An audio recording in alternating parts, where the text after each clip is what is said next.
இலக்கிய நேயர்களுக்கு வணக்கம். நம்ம இலக்கிய சீரியல்ல இன்னைக்கு என்ன சுவாரஸ்யமா பார்க்க போறோம்னா, இந்த எஸ்எஸ்கேவோட ஆணவத்தை அடியோட அழிக்கணும்னு நினைக்கிறவங்க மறக்காம இந்த வீடியோக்கு லைக் பண்ணுங்க. இந்த கௌதம் கண்டிப்பா கோயிலுக்கு அவங்க அம்மாவை கூப்பிட்டுட்டு வர மாட்டான்னு இந்த எஸ்எஸ்கே ரொம்பவே ஒரு தன்னம்பிக்கையோடு இருந்தாங்க.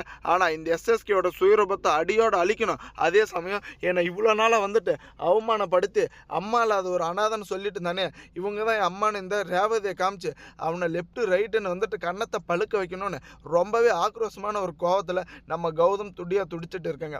ஆனால் உண்மையிலே வந்துட்டு நம்ம கௌதமுக்கு தெரியாதுங்க, இதுதான் அவங்களுடைய அம்மா அப்படின்ற உண்மையும், இந்த எஸ்எஸ்கே தான் இந்த கௌதமுடைய அப்பா அப்படின்ற உண்மையும். ஆனால் இந்த ரேவதியை பார்த்ததும் இந்த எஸ்எஸ்கே மன்னிப்பு கேட்க போகிறாங்க. என்னை மன்னித்திரு கௌதம், உங்கள் அம்மாவுக்கு பண்ண நான் துரோகத்துக்கு என்னை உண்மையிலே வந்துட்டு என்னை வந்துட்டு கொன்னுடாத. ஏன்னா நான் இது வரைக்கும் வந்துட்டு உங்ககிட்ட எவ்வளவோ வந்துட்டு ஒரு மோசடியான நிலைமையில் வந்துட்டு ஒன்று நான் காயப்படுத்தியிருக்கேன். ஆனால் இந்த ஒரு தடவை மட்டும் என்னை மன்னிச்சு விட்டுரு அப்படின்ற மாதிரி ரொம்பவே வந்துட்டு கெஞ்சி கேட்டுட்டு இருக்காங்க. ஒரு கட்டத்தில் நம்ம எஸ்எஸ்கே முன்னாடியே வந்துட்டு நம்ம ரேவதிக்கு பயங்கர கோவங்க.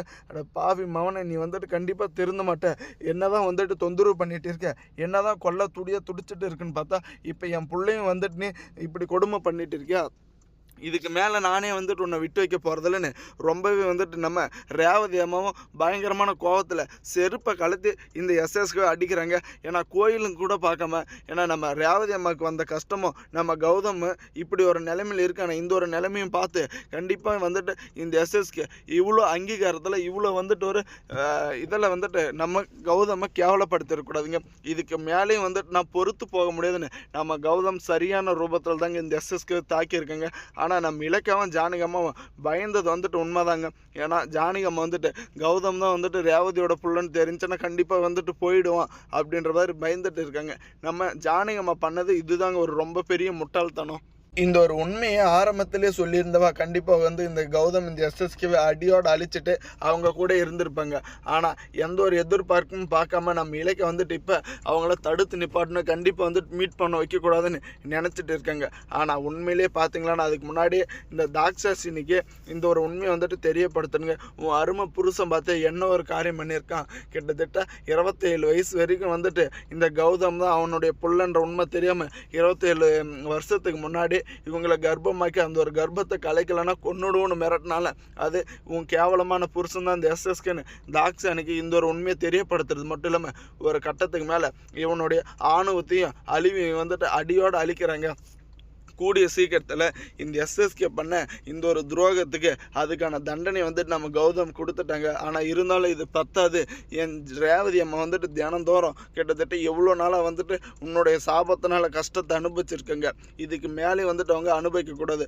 அதுக்கு நீ வந்துட்டு உயிரோடு இருக்கக்கூடாது. ஏன்னா இவ்வளோ நாளாக நீ பண்ண துரோகத்துக்கும் நீ பண்ண அட்டுலியும் ஆராயத்துக்கும் கண்டிப்பாக நான் வந்துட்டு இன்றைக்கி அதுக்கு சரியான வந்துட்டு ஒரு சரியான முடிவு வந்துட்டு கட்டுறேன் அப்படின்ற மாதிரி சொல்லிட்டு இருக்காங்க. ஆனால் நம்ம கௌதமே வந்துட்டு கொஞ்சம் கூட எதிர்பார்க்கலைங்க. இந்த எஸ்எஸ்கே முன்னாடி வந்துட்டு நம்ம உண்மையிலேயே நம்ம ரேவதியோட அம்மாவாக வந்துட்டு கூப்பிட்டுட்டு வந்திருக்குன்னு.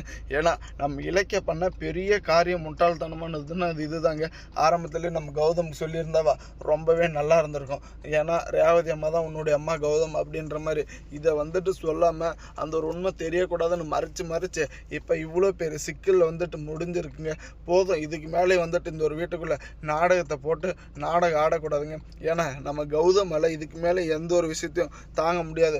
இப்போ வரைக்குமே பார்த்தீங்களான்னு ரொம்பவே வலியிலையும் வேதனையிலையும் துடிச்சிட்டு இருக்காங்க. ஏன்னா ரேவதி அம்மா தான் இந்த கௌதமுடைய அம்மா அப்படின்ற உண்மை தெரிஞ்சு கூட வந்துட்டு நொந்து போகலைங்க. இவங்க 2 பேரும் இந்த ஒரு உண்மையை மறைச்சதுனால மட்டும்தாங்க நொந்து போயிருக்காங்க. கொஞ்சம் கூட வந்துட்டு மனசாட்சி இல்லாமல் நம்ம இலக்கியம் இப்படி ஒரு காரியத்தை பண்ணிட்டு இருக்காங்க. கூடி சீக்கிரத்தில் இப்போ பார்த்தீங்களான்னா வீட்டில் நடந்துட்டு இருக்கிற அபசகுடத்துக்கும் எல்லாத்தையும் வந்துட்டு ஒரு முடிவு கட்டணுங்க. தேங்க்ஸ் ஃபார் வாட்சிங் இலக்கிய நேயர்களுக்கு.